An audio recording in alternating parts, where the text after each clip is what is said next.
शुरू करते हैं आज की किताब जिसका नाम है द अल्केमिस्ट, जिसे लिखा है पोलो कोएल्हो ने। तो आइए जानते हैं कि ये कहानी हमें क्या बताना चाहती है। ये कहानी एक शेफर्ड लड़के की है जो भेड़ों की देखभाल करता है, जिसका नाम सेंटियागो था। वो स्पेन के एंडालुसिया में रहता था और भेड़ें चराता था। एक बार वो अपनी भेड़ों को चराते हुए किसी जगह पर पहुंचा जहां एक शॉपकीपर की काले बालों वाली सुंदर लड़की से उसकी मुलाकात हुई, जो उससे उन भेड़ों को खरीदने आती थी।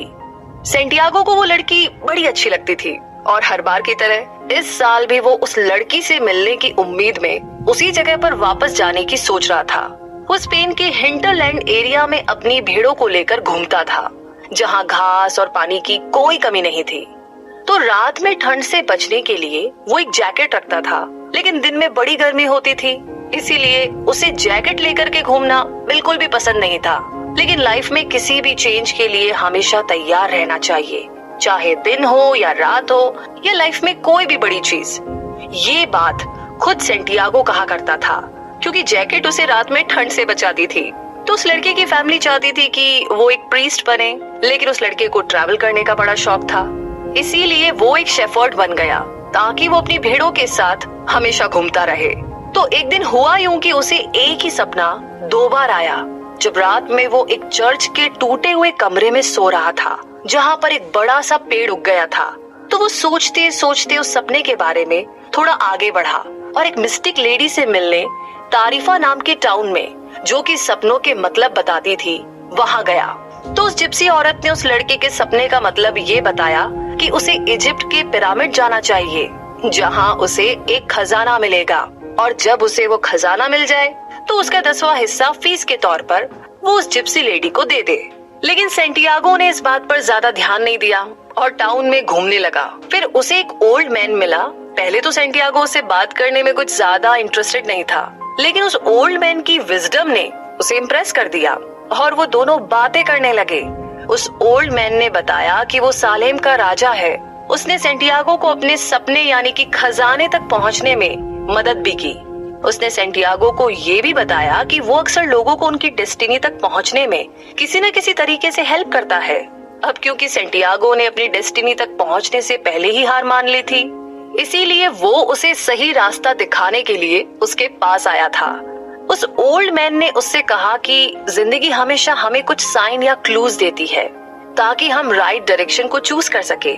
फिर उसने सेंटियागो से कहा कि उसे बाकी की गाइडेंस लेसन के लिए फीस के तौर पर अपनी भेड़ों का 10वां हिस्सा देना होगा। अगले दिन सेंटियागो फिक्स टाइम पर उस ओल्ड मैन से मिलने चला, जिसने उसे 2 स्टोन्स यानी कि पत्थर दिए। इनमें से एक स्टोन ब्लैक था और दूसरा व्हाइट।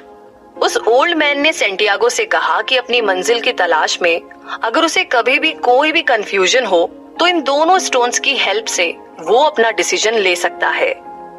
और इतना ही नहीं, उसने उसे ये भी एडवाइस दी कि अगर उसे कोई गुड ओमेन यानी कि कोई भी साइन दिखे तो ध्यान रखे कि वो उसे उसकी डेस्टिनी तक पहुंचने में हेल्प करेंगे। तभी अचानक एक बटरफ्लाई सेंटियागो के फेस के ऊपर से उड़ी, जो कि एक गुड ओमेन था, यानी कि एक अच्छा साइन था, एक अच्छा शगुन था। और फिर उसी दिन वो लड़का अफ्रीका के टंगियर नाम की जगह पहुंचा। वहां पर वो एक बार में बैठा था कि एक आदमी उसके पास आया। उस आदमी ने स्पेनिश में उससे कुछ पूछा कि वो इस नई जगह में क्या करने आया है। अब उस लड़की के लिए ये एक और ओमेन था, यानी कि एक और साइन था। सेंटियागो ने उससे कहा कि उसे पिरामिड्स तक पहुंचना है और अगर वो आदमी गाइड बनकर उसे वहां तक ले जाए तो वो उसे पैसे देगा। वो आदमी सेंटियागो से पैसे लेकर बिजी मार्केट में कहीं गायब हो गया और सेंटियागो देखता रह गया। वो बड़ा उदास हुआ। फिर अचानक उसे वो 2 स्टोन्स याद आए। जब उसने वो स्टोन्स अपनी पॉकेट से निकाले तो उसे उस ओल्ड मैन की बात याद आ गई। उस ओल्ड मैन ने कहा था कि अगर तुम किसी चीज को दिल से चाहो तो ये सारी कायनात उसे तुमसे मिलाने में मदद करती है। उन 2 स्टोन्स को देख करके सेंटियागो को लगा कि जैसे वो ओल्ड मैन एक स्पिरिट की तरह उसके साथ है और उसे खजाने की खोज में आगे बढ़ने के लिए इंस्पायर कर रहा है। अपना पैसा खोने के बावजूद सेंटियागो ने हार नहीं मानी और अपने शेफर्ड के एक्सपीरियंस से, यानी कि भेड़ों की देखभाल करने के एक्सपीरियंस से किसी तरीके से उसने उस अजनबी शहर में सरवाइव कर लिया। अब उसका सेल्फ बिलीफ और कॉन्फिडेंस काफी ज्यादा स्ट्रांग हो गया था। फिर यूं ही करते करते कुछ दिन बाद उसे एक क्रिस्टल सेलर मिला। सेंटियागो ने उस क्रिस्टल सेलर से कहा कि अगर वो उसे खाना खिला दे तो बदले में वो उसका कुछ काम कर सकता है। तो उस शॉपकीपर ने उसे लंच कराया और फिर उससे अपनी शॉप में रखी ग्लास की चीजें साफ करने को कहा। जब वो ग्लास वेयर साफ कर रहा था तो उसी टाइम शॉप में 2 कस्टमर्स ने आकर के कुछ सामान खरीदा। अब कमाल की बात ये थी कि वो शॉपकीपर भी ओमेन में बिलीव करता था, तो उसने सेंटियागो को हमेशा के लिए काम पे रख लिया। लेकिन सेंटियागो को वहाँ काम नहीं करना था, उसे तो भाई पिरामिड्स जाने के लिए पैसों की जरूरत थी। उसकी बात सुनकर के वो शॉप वाला हंसा और उसने बताया कि पिरामिड्स वहाँ से हजारों किलोमीटर दूर है और वहाँ तक जाने के लिए ढेर सारा पैसा भी चाहिए। ये सुनकर के सेंटियागो का इरादा बदलने लगा। उसने सोचा क्यों ना काम करके इतना पैसा कमाया जाए कि वापस वो अपने नेटिव प्लेस जाकर के भेड़ों को खरीदे और फिर से शेफर्ड का काम शुरू कर दे। तो धीरे धीरे यूं ही उस शॉपकीपर के पास काम करते करते सेंटियागो क्रिस्टल्स के लिए एक नया कैबिनेट बनाना चाहता था, ताकि वो जल्द से जल्द ढेर सारा पैसा कमा सके और वापस अपने टाउन जाकर के अपने काम को फिर से शुरू कर सके। तो शॉपकीपर ने उसकी बात मान ली, क्योंकि उसे सेंटियागो से सिंपैथी थी। वो खुद कई सालों से मक्का जाने का ख्वाब देख रहा था, लेकिन कभी जा नहीं पाया था। तो इसीलिए वो चाहता था कि कम से कम सेंटियागो की विश तो पूरी हो ही जाए। इसीलिए उसने सेंटियागो को एडवाइस दी कि उसे क्रिस्टल के ग्लासेस में चाय बेचनी चाहिए, जिससे ज्यादा कस्टमर अट्रैक्ट हो सके। हालांकि उसकी शॉप अच्छी चल रही थी और उसे ज्यादा मेहनत करके अपनी शॉप को एक्सपेंड करने की कोई जरूरत नहीं थी। फिर भी वो सेंटियागो की हेल्प करने के लिए तैयार हो गया, क्योंकि सेंटियागो की डेस्टिनी में उस शॉपकीपर के इस डिसीजन का भी कंट्रीब्यूशन था। और इस डिसीजन से एक बहुत बड़ा चेंज आया, क्योंकि क्रिस्टल ग्लास में चाय बेचने से ये शॉप बड़ी फेमस हो गई थी और इसे एक बड़ी कमर्शियल सक्सेस भी मिली थी। तो जब सेंटियागो के पास काफी पैसा जमा हो गया तो उसने अपने घर वापस जाने का डिसीजन लिया। लेकिन जाने से पहले वो शॉपकीपर से ब्लेसिंग्स लेना चाहता था। तो शॉपकीपर ने उसे ब्लेसिंग्स दी और साथ ही ये प्रिडिक्ट भी किया कि सेंटियागो वापस स्पेन नहीं जा पाएगा। सेंटियागो ने अपना सारा सामान समेटा और राजा के द्वारा दिए गए वो 2 स्टोन्स भी अपनी पॉकेट में रख लिए। जैसे ही वो एंडालुसिया जाने के लिए तैयार हुआ कि तभी उसे एक ख्याल आया। जो कुछ भी अब तक उसके साथ हुआ था, उसने उस सब के बारे में सोचा। उसे अचानक ख्याल आया कि वो जब चाहे अपने देश जाकर के शेफर्ड्स बन सकता है, लेकिन पिरामिड्स जाने का मौका उसे दोबारा नहीं मिलेगा। तो राजा के दिए हुए उन 2 स्टोन्स को देख करके उसे ये ख्याल आया था। अब वो अपने डिसीजन पर गौर करने लगा। अब उसने अपना माइंड चेंज कर लिया था और पिरामिड्स जाने के लिए निकल पड़ा।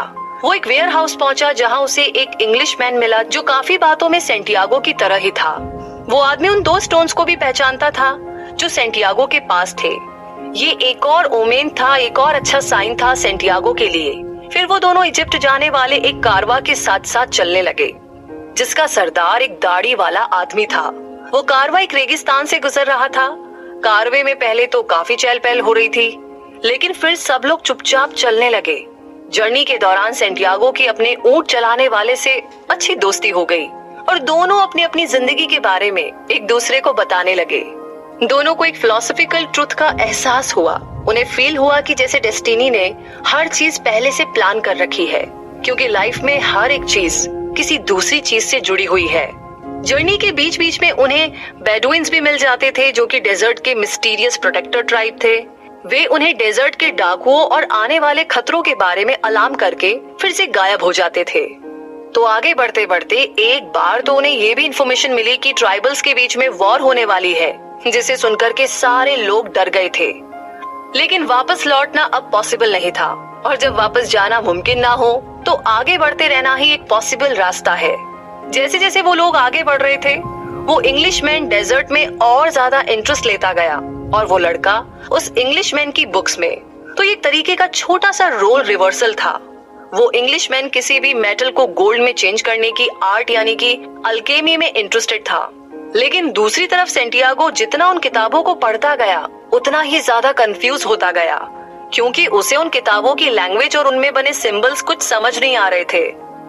वो ये सब इजी वे में सीखना चाहता था, लेकिन उस इंग्लिशमैन ने कहा कि हायर नॉलेज उसी को मिलती है जो खूब सारा टाइम दे करके बड़ी मेहनत से ये किताबें पढ़ते हैं। अब उनका कारवां तेजी से आगे बढ़ता जा रहा था। और वे लोग ट्राइबल वॉर से बचने के लिए रात दिन बिना रुके चलते जा रहे थे। और फाइनली उनका कारवां ट्राइबल वॉर से बचता बचाता हुआ किसी तरीके से ओएसिस तक पहुंच ही गया। फिर वो अल्केमिस्ट अपने ओमेन के सजेशन पर बड़ी बेसब्री से एक आदमी का इंतजार करने लगा जो उसे कुछ सीक्रेट्स बताने वाला था। अपने हथियार उतारने के बाद कारवां के लोगों को ओएसिस में ठहरने के लिए जगह मिली और फिर नेक्स्ट डे वो इंग्लिशमैन उस लड़के के साथ अल्केमिस्ट की तलाश में निकल पड़ा। वो दोनों एक कुएं के पास पहुंचे। वहां पर काले कपड़ों में कुछ औरतें खड़ी थी। सेंटियागो को किसी ने बताया था कि वहां पर मैरिड यानी कि शादीशुदा औरतों से बात करना मना है, इसीलिए वो लोग वहां पर इंतजार करते रहे। कुछ देर के बाद उन्हें एक अनमैरिड औरत कुएं की तरफ आती दिखी। वो इतनी खूबसूरत थी कि सेंटियागो उसे देखता ही रह गया और तब पहली बार उसे लव की लैंग्वेज समझ में आई जो सारी दुनिया में एक सी बोली जाती है। उसका दिल गवाही दे रहा था कि वो दोनों एक दूसरे के लिए ही बने हैं। सेंटियागो के पूछने पर उस लड़की ने अपना नाम फातिमा बताया। अब हर रोज वो उससे कुएं पर 15 मिनट के लिए मिलने जाता था, जो कि उसकी जिंदगी बन चुकी थी। फिर जल्दी ही ये खबर भी उड़ने लगी कि ट्राइबल वॉर अभी काफी लंबी चलने वाली है और जब तक ये खत्म नहीं होती वो लोग वहाँ से नहीं निकल सकते। अब उनके पास ओएसिस में रुके रहने के अलावा और कोई ऑप्शन नहीं था और शायद उन्हें कई और साल वहाँ पर गुजारने पड़ेंगे। वो लड़की भी सेंटियागो को उतना ही चाहती थी। दोनों अब बहुत क्लोज आ चुके थे। सेंटियागो ने उसे अपनी लाइफ के बारे में सब कुछ बता दिया था, खजाने के बारे में भी। तो फातिमा ने उससे कहा कि वो खजाने की तलाश ना छोड़े। उसके सामने 2 रास्ते थे, या तो वो इसी ओएसिस में रह करके अपने सवालों के जवाब ढूंढे या फिर डेजर्ट का रास्ता पकड़े। लेकिन फिर से एक बार वो इस खजाने की तलाश में निकल पड़ा। इस टाइम तक काफी अंधेरा हो चुका था। तभी उसे एक और ओमेन दिखा, यानी कि एक और साइन दिखा। 2 बाज उसके ऊपर से उड़ रहे थे कि तभी एक ने दूसरे पर अटैक किया। उस टाइम वो खुद भी जैसे इस दुनिया की आत्मा में घुस चुका था, जिस वजह से उस ओमेन का मतलब ये था कि ओएसिस पर अटैक होगा। उसने ये बात अपने ऊंट ड्राइवर को बताई, जिसने उसे कहा कि वो जाकर के ये बात ओएसिस के चीफ को बताए। तो सेंटियागो ने ये बात जाकर के चीफ को बताई। चीफ ने अपने साथियों से कंसल्ट किया और इस खबर की सच्चाई टेस्ट करने की सोची। सेंटियागो को बोला गया कि अगले दिन सब लोग वॉर के लिए रेडी रहेंगे और अगर उसकी अटैक वाली बात सच हुई तो सेंटियागो को रिवॉर्ड दिया जाएगा और अगर उसकी बात झूठ निकली तो बदले में सेंटियागो को अपनी जान से हाथ धोना पड़ेगा। सेंटियागो ने इस फैसले को अपनी डेस्टिनी समझ करके एक्सेप्ट कर लिया। फिर जब वो पीछे जाने लगा तो उसे एक हॉर्समैन मिला जो कि बड़ा हैरान था। उसने सेंटियागो से ओमेन का राज पूछा तो सेंटियागो ने बड़ी ही बहादुरी के साथ उसे सब कुछ बता दिया और ये भी बताया कि उसे इसका प्रेडिक्शन मालूम नहीं था। उसके इस जवाब से वो हॉर्समैन सेटिस्फाइड लग रहा था। उसने उसे जाने दिया और सबसे कहा कि इस लड़के की हिम्मत ही वो चाबी है जिससे इस दुनिया की लैंग्वेज समझी जा सकती है। उस हॉर्समैन के ऐसे डीप वर्ड सुनकर के सेंटियागो को ओल्ड किंग की याद आ गई। उस हॉर्समैन के इस स्मॉल जेस्चर से उसे पता चल गया कि वो ही अल्केमिस्ट है और अगर अटैक में उसकी जान बची तो सेंटियागो को उससे मिलना था। और अगले दिन उन पर सचमुच अटैक हुआ। 500 हॉर्समैन ने ओएसिस को घेर रखा था, लेकिन ओएसिस में रहने वाले भी पूरी तरीके से तैयार थे और सिर्फ आधे घंटे के अंदर ही उनके लीडर को छोड़ करके सारे अटैकर्स मारे गए। लीडर को पूछताछ के लिए चीफ के पास लाया गया और बड़े ओनर के साथ उसे फांसी पर लटका दिया गया। सेंटियागो को इनाम में 50 गोल्ड कॉइन्स मिले और साथ ही उसे ट्राइब का काउंसलर बनाने की बात भी हुई। लड़ाई अब खत्म हो चुकी थी, इसीलिए सेंटियागो अल्केमिस्ट से मिलने के लिए गया, जिसने उसे अपने टेंट में डिनर के लिए इनवाइट किया था। उसने सेंटियागो को खजाने की तलाश में पिरामिड जाने के लिए कहा, लेकिन जब सेंटियागो ने कहा कि उसे खजाने के तौर पर फातिमा मिल गई है, तो अल्केमिस्ट ने उसकी बात काटी। उसने सेंटियागो से कहा कि उसे फातिमा पिरामिड से नहीं मिली, इसीलिए वो खजाना नहीं हो सकती है। उसने फिर सेंटियागो को ये एडवाइस दी कि उसे अपने ऊंट बेच करके एक घोड़ा लेना चाहिए, क्योंकि वो ज्यादा डिपेंडेबल रहेगा। अगले दिन वो दोनों एक साथ सफर पर निकल पड़े। अल्केमिस्ट ने सेंटियागो से कहा कि वो डेजर्ट में उसे लीड करे। शुरुआत में सेंटियागो थोड़ा कंफ्यूज हुआ, फिर लड़के ने सीख लिया कि जहाँ रास्ता मिले बढ़ते जाओ और इस तरीके से उसका घोड़ा उसे एक ऐसी जगह पर लेकर पहुंचा जहां उन्हें लाइफ फॉर्म एक स्नेक के रूप में दिखी। यही वो ओमेन था, यही वो साइन था जो अल्केमिस्ट देखना चाहता था। वो सेंटियागो को खजाने तक पहुंचाने के लिए कमिटेड था, लेकिन वो लड़का तो बस ओएसिस में रह करके फातिमा के साथ एक पीसफुल जिंदगी गुजारना चाहता था। इस पर अल्केमिस्ट ने सेंटियागो से कहा कि कुछ टाइम तक तो उसकी लाइफ बढ़िया गुजरेगी, लेकिन अगर उसने अभी खजाना नहीं ढूंढा तो बाद में वो पछताएगा और कभी खुश नहीं रह पाएगा, क्योंकि उसकी डेस्टिनी में यही लिखा है कि वो खजाना ढूंढे। वे दोनों रात काटने के लिए फिर से ओएसिस में लौटे। सेंटियागो ने फिर से एक बार मन बनाया कि वो अपनी डेस्टिनी फॉलो करेगा, और यही बात उसने अल्केमिस्ट को भी बताई। और अगले दिन वो दोनों सूरज उगने से पहले अपनी जर्नी पर निकल पड़े। वो डेजर्ट में घूमते रहे। फातिमा की जुदाई में सेंटियागो का दिल बड़ा भारी हो रहा था। अल्केमिस्ट ने उससे कहा कि वो पुरानी बातें भूल करके आगे बढ़े। अगर फातिमा का प्यार उसके नसीब में लिखा है तो उसे जरूर मिलेगा। लड़का उस डेजर्ट में बढ़ता जा रहा था। वो डेजर्ट से काफी कुछ सीख रहा था। वे वो रास्ते अवॉइड करते रहे जहाँ पर वॉर हो सकती थी। कभी कभी तो उन्हें ब्लड की स्मेल से ही पता लग जाता था कि कहीं पास में ही वॉर हो रही है।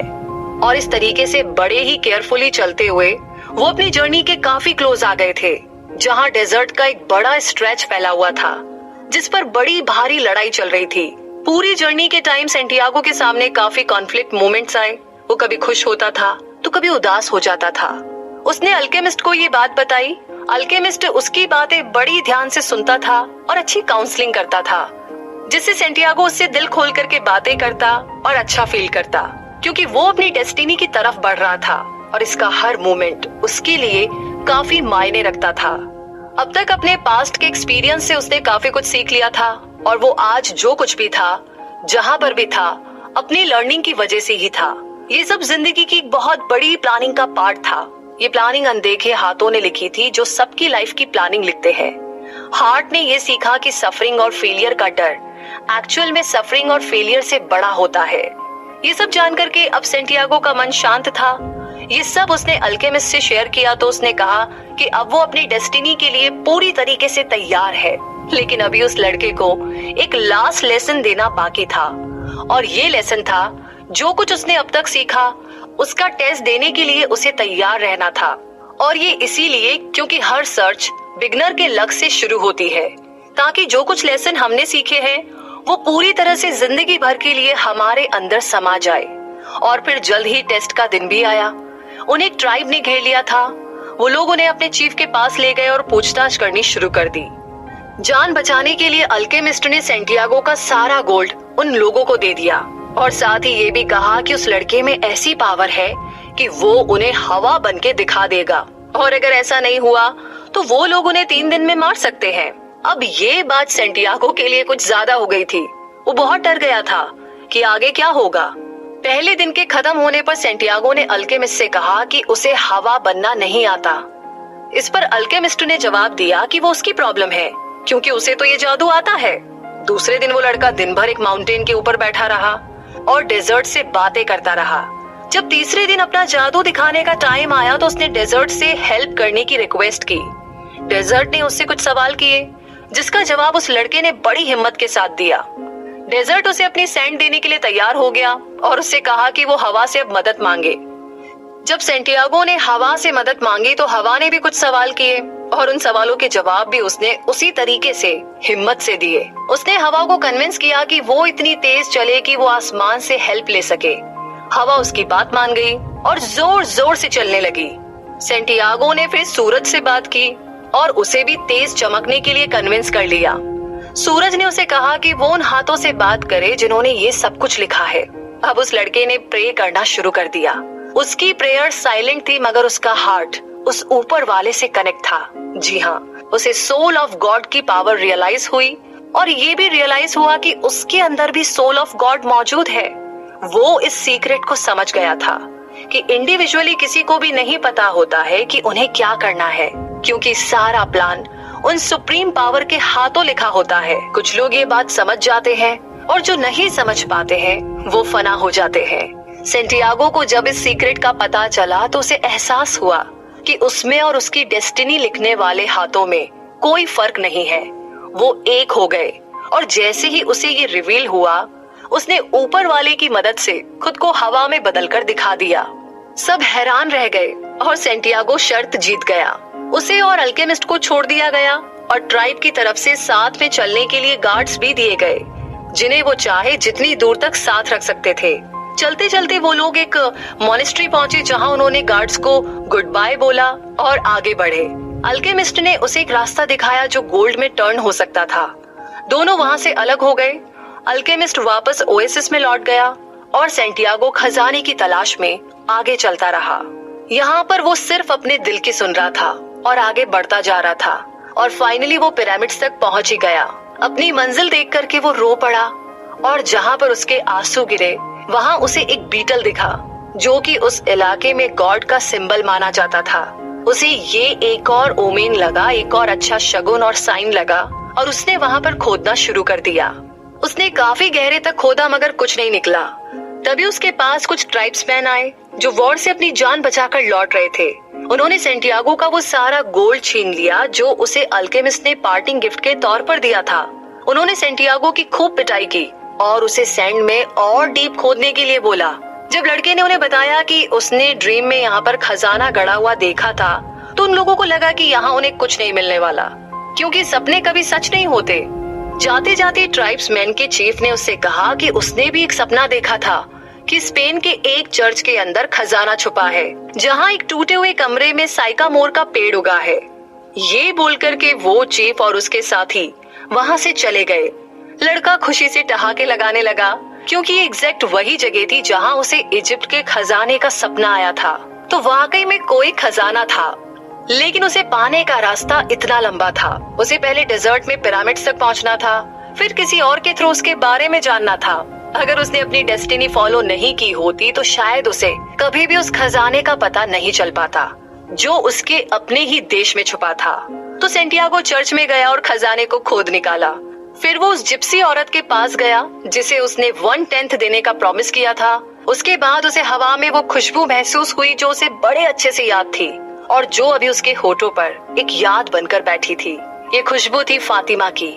उसने अपने प्यार को बड़ी जोर से आवाज दी, मैं आ रहा हूँ फातिमा। तो दोस्तों, इसी के साथ ये समरी यहीं पर खत्म होती है।